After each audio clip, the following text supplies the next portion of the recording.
நீரில் எரிந்த கல்லும் சிலரின் இதயத்தில் தைத்த சொல்லும் என்றும் அழிவதில்லை. வார்த்தைகளில் எப்போதும் தெளிவாக இருங்கள். தேள் கொட்டினாலும் தாங்கிக் கொள்ள முடியும். தேவையில்லாத வார்த்தைகளை கொட்டிவிட்டால் தாங்கிக் கொள்ளவே முடியாது. நம்மிடம் இருக்கும் திருத்த முடியாத தவறுகளில் ஒன்று நம்மை அலட்சியம் செய்பவர்களிடம் திரும்ப திரும்ப அன்பு காட்டுவதுதான். எதையுமே யோசிக்காமல் சில நேரங்களில் கோபப்படுவது உரிமையின் வெளிப்பாடு. எல்லாமே யோசித்து எதுவுமே பேசாமல் மௌனமாய் இருப்பது உறவு நிலைக்க வேண்டும் என்ற நிலைப்பாடு. சிரித்துக்கொண்டே இருப்பதால் மட்டும் ஒருவர் மகிழ்ச்சியாக இருக்கிறார் என்று அர்த்தம் அல்ல. வலியின்றி சிரிப்பவர்களின் சிரிப்பிற்குள்ளும் வேறு வழியின்றி சிரிப்பவர்களின் சிரிப்பிற்குள்ளும் 1000 அர்த்தங்கள் மறைந்திருக்கும். ஒரு சொல் உன் வாழ்க்கையை உயர்த்தும், ஒரு சொல் உன் வாழ்க்கையை தாழ்த்தும். சொல்லுக்கும் உயிர் உண்டு, உணர்வும் உண்டு. நீ பயன்படுத்தும் இடத்தை பொறுத்து அவை உன்னை உயர்த்தவும் செய்யும், தாழ்த்தவும் செய்யும். ஒன்றுமில்லை என்ற வார்த்தையில் 1000 அர்த்தங்கள் புதைந்திருக்கலாம். பல அர்த்தங்களை ஒரே வார்த்தையில் உள்ளடக்க முடிந்தால் அந்த வார்த்தைதான் ஒன்றுமில்லை. இந்த வார்த்தையை உங்களிடம் சொல்வது யார் என்பதை பொறுத்து அதற்கான அர்த்தத்தை நீங்களே புரிந்து கொள்ளுங்கள். நீ யாரை அதிகமாக நம்புகிறாயோ, நீ யாரை அதிகமாக நேசிக்கிறாயோ அவர்கள்தான் நீ நம்ப முடியாத அளவுக்கு வலிகளையும் வேதனைகளையும் தந்துவிட்டு செல்வார்கள். நேசமும் பாசமும் கிடைக்கும் இடத்தில் சில நேரங்களில் காயங்களும் கிடைக்கத்தான் செய்யும். அதையும் ஏற்றுக்கொண்டு கடந்து செல்வதுதான் வாழ்க்கை. நமக்கு ஒருவரிடம் எவ்வளவு உரிமை உள்ளது என்பதை அவர்கள்தான் தீர்மானிக்க வேண்டும். அதையும் நாமே தீர்மானித்து விட்டால் கடைசியில் நமக்கு அவமானங்களும் இழப்புகளும் மட்டுமே மிஞ்சும். உங்களின் இரக்க குணமே உங்களை பல இடங்களில் தோற்று போகச் செய்யலாம். அதற்காக வருந்தாதீர்கள். நீங்கள் சில மனிதர்களிடம் தோற்று போகலாம், ஆனால் இறைவனிடம் நீங்கள் நிச்சயம் ஏற்றம் பெறுவீர்கள். வாழ்க்கையில் பணம் ஒரு பசை போன்றது. அது நம்மிடம் அதிகம் இருந்தால்தான் உறவுகள் நம்மோடு ஒட்டி இருக்கும். நம்மிடம் பணம் இல்லை என்றால் உறவுகள் கூட உதிர்ந்துவிடும். உறவுகள் நமக்காக உயிரையே கொடுக்க வேண்டும் என்று அவசியம் இல்லை. எங்கேயும் நம்மை விட்டு கொடுக்காமல் இருந்தாலே போதும். வாழ்க்கையில் பொருள் சேர்ப்பது முக்கியம்தான். ஆனால் பொருள் மட்டுமே முக்கியம் என்று எண்ணி வாழ்ந்தால் வாழ்க்கை அதன் பொருளை இழந்துவிடும். நாம் நினைப்பது அனைத்தும் வாழ்க்கையில் நிறைவேறிவிடும் என்று எதிர்பார்க்காதீர்கள். இங்கு எல்லோருக்குமே 2 வாழ்க்கை உண்டு.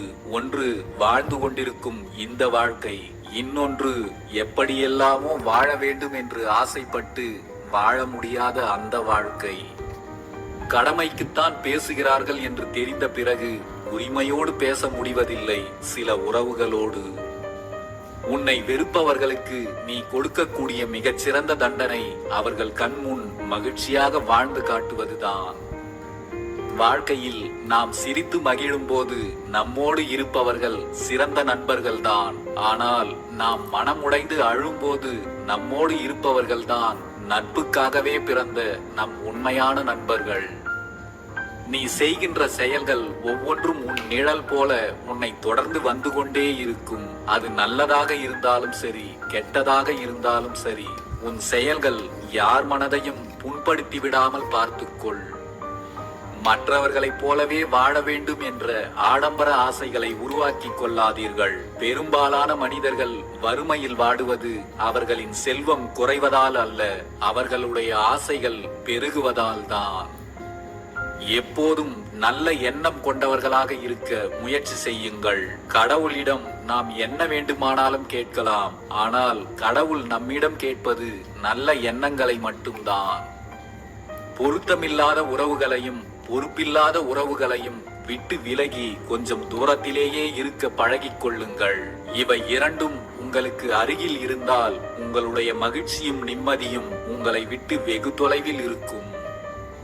எல்லாமே ஒரு அளவுக்குத்தான். அளவுக்கு மீறிய அன்பை யார் மேலாவது வைத்தால் நீ உயிரோடு இருந்து கொண்டே மரணத்தை அனுபவித்துக் கொண்டிருப்பாய்.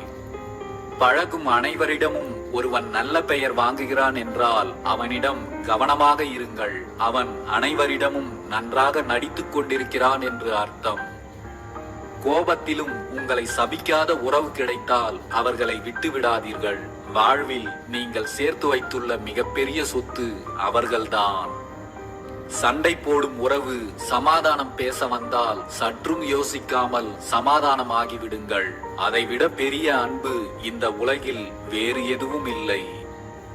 உண்மையான உறவுகளை எதற்காகவும் தொலைத்து விடாதீர்கள். சில உறவுகளை நீங்கள் தொலைத்த பிறகுதான் புரிந்து கொள்ளவே முடியும். கையில் இருக்கும் போதே கவனமாக இருந்திருக்கலாம் என்று. பிறர் செய்கின்ற தவறுகளை மன்னிக்கும் மனப்பக்குவத்தை வளர்த்துக் கொள்ளுங்கள். நாம் ஒன்றும் தவறே செய்யாதவர்கள் இல்லை என்பதையும் உணருங்கள். பழி வாங்கும் எண்ணத்தால் ஒருவருக்கு எதிரியாவதை விட மன்னிக்கும் எண்ணத்தால் நல்ல மனிதனாகலாம். நீங்கள் மற்றவர்களை அதிகாரம் செய்யும் இடத்தில் இருந்தாலும் எல்லோரிடமும் அன்பாக பேசி பழகுங்கள். அதிகார போதையில் நன்றாக வாழ்ந்தவர்களை விட வீழ்ந்தவர்களே இங்கு அதிகம். ஆளுக்கு தகுந்தாற்போல் வேஷம் போட்டு நடிப்பதால் உங்களோடு இருக்கும் நிறைய பேரை உங்களுக்கு பிடிக்காமல் இருக்கலாம். அதில் தவறேதும் இல்லை. ஆனால் ஒருபோதும் எல்லோருக்கும் பிடிக்க வேண்டும் என்பதற்காக நீங்கள் யாரிடமும் வேஷம் போட்டு நடித்து விடாதீர்கள். யாரையும் ஏமாற்றி வாழ்க்கையில் ஜெயித்து விடலாம் என்று நினைக்காதீர்கள். எளியோரை ஏமாற்றி பிழைப்பவன் இறுதி காலத்தில் இறைவனிடம் ஏமாந்து போய்விடுவான். நம் வாழ்க்கையில் யாரையும் காரணமின்றி சந்திப்பதற்கு கடவுள் அனுமதிப்பதில்லை. அவர்கள் நம் வாழ்க்கை பயணங்களில் பாதையாக நம்மோடு இருப்பார்கள். இல்லை என்றால் நம் வாழ்க்கைக்கு தேவையான அனுபவங்களை கற்றுத்தந்து பிரிந்து செல்பவர்களாக இருப்பார்கள். அருந்து போன செருப்புக்கு கூட வீட்டில் ஒரு மூலையில் இடம் உண்டு. இறந்து போன மனிதனுக்கு ஒரு நாளைக்கு மேல் தன் சொந்த வீட்டிலேயே இடம் இல்லை. நம் வாழ்க்கையே குறுகியதுதான். எல்லோரிடமும் அன்பாய் இருந்துவிட்டு போய்விடுவோம்.